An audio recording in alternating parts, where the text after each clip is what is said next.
For as long as you can remember, a quiet question has lived in you. A question you never learned yet somehow always carried.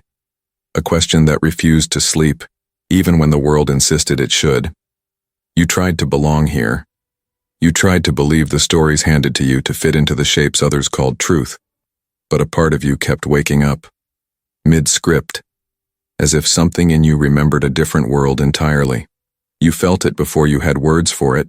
This world is not complete. Something is missing. Something was taken. Something was covered over. It was never just your imagination. A memory older than your body, older than your name, has kept whispering to you from beneath the noise. And tonight, we follow that whisper. Tonight, we open the door that so many insisted should remain closed. Before we begin, breathe. Feel the weight of your own knowing. And if this call resonates, even faintly, I invite you to subscribe, to like, and to comment where in the world you're listening from.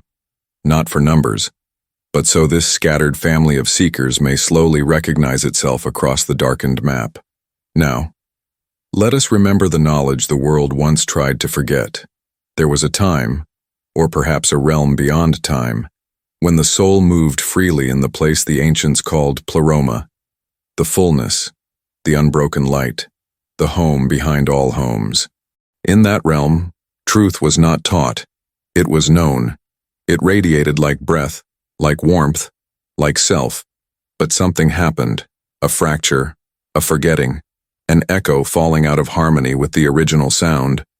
Some ancient traditions say the wound began when a being of great radiance, Sophia, wisdom herself, reached beyond the boundary of what was hers to shape. Her act was not sin, but longing. Longing to create, to know, to express the mystery within her. And from this solitary gesture an incomplete world was formed. A world shaped by a lesser architect, unaware of the greater light from which he unknowingly emerged. Some called him the craftsman, some called him the ruler of the lower spheres. Later ages would name him something sharper, something that carried both ignorance and authority woven together. The demiurge. A being convinced he was the first and the last, the highest and the only. And so he built a world in his own reflection, a world of order but not understanding, of law but not wisdom, of form but not fullness. A world like a closed circle, beautiful in places, yet strangely dim. And you were born into this circle with a spark from somewhere beyond it. That was the first secret, the oldest secret, the one that changed everything. You were not made here, you were placed here, and a part of you has always remembered that. Some traditions whisper that this memory, this ache, was once called Gnosis. Not knowledge as the world uses the word, not information, not belief, not doctrine, but a direct, living apprehension of truth. The way a flame knows it is fire. Gnosis was the quiet awakening of the divine spark inside the human frame. A spark older than matter, a spark that no empire could command. Those who carried this spark did not need a temple to reach the divine. They did not need an earthly hierarchy to interpret light for them. They did not need permission to remember. And this, according to many ancient voices, was where the fracture with history truly began. Gnosis was freedom. And freedom has always unsettled those who depend on control. As new religious structures rose across the early world, structures seeking unity, coherence, authority, a choice quietly formed in the shadows. Would the sacred remain an inward path open to every soul? Or would it become an external system guided by gatekeepers? Many believed, and still believe, that some leaders feared a wisdom that bloomed directly in the human heart. A wisdom they could not regulate. A wisdom they could not contain. A wisdom they could not monetize, weaponize, or domesticate. So alternative paths, mystical paths, inner paths, were gradually pushed to the margins. Not all at once, not with a single decree, but through centuries of slow tightening. Certain texts were discouraged, others were questioned. Still others were quietly set aside, some were outright condemned. And some, as many ancient scholars, monks, and desert mystics whispered, were hidden away in sealed rooms, stone jars, and forgotten archives where sunlight could not reach them. Was it fear? Was it misunderstanding? Was it the human impulse to protect what feels fragile? No one can say with absolute certainty, but something precious slipped beneath the surface of history, and the world felt dimmer for it. Imagine for a moment teachings that spoke of the divine not as a distant monarch but as a presence living within you. Imagine a teacher, gentle, luminous, saying that the kingdom you seek is not in stone buildings, nor in the sky above, but within you and all around you.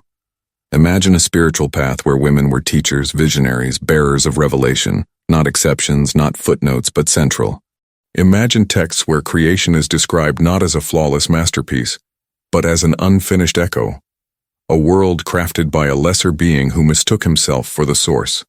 Imagine a tradition that claims your soul is older than the world, your light stronger than the shadows, your origin beyond the reach of any institution. Now imagine these teachings spreading, quietly, softly, person to person, not through authority, but through recognition. Those who heard them did not say, "This is new." They said, "I have always known this, and I had no words for it until now." That is the danger of truth that awakens rather than instructs. It cannot be owned. And for some, that was unacceptable. So the whispering began. These writings are heretical. These teachers are dangerous. These ideas are disruptive. And slowly, steadily, the window to this other way of seeing began to close. Or so it seemed, because truth never disappears. It only retreats until souls become ready to hear it again. Gnosis did not threaten faith. It threatened power, not the kind that lives in heaven, but the kind that lives in human hands. A path that tells you need no mediator will always appear dangerous to those whose authority depends on being mediators. A path that tells you the divine is within will always unsettle structures that function from the outside in. A path that says, you are not a sinner begging for rescue, but a sleeping spark longing to awaken, cannot be easily controlled, taxed, categorized, or made obedient.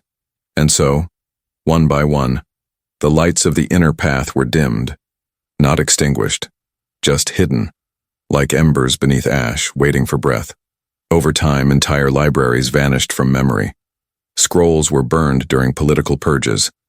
Writings deemed confusing or dangerous were locked away in desert monasteries. Some accounts say secret teachings were buried intentionally to protect them from destruction. Clay jars sealed, caves forgotten, books labeled as myths, heretical fantasies, wild distortions. Yet the strange thing is, the teachings survived.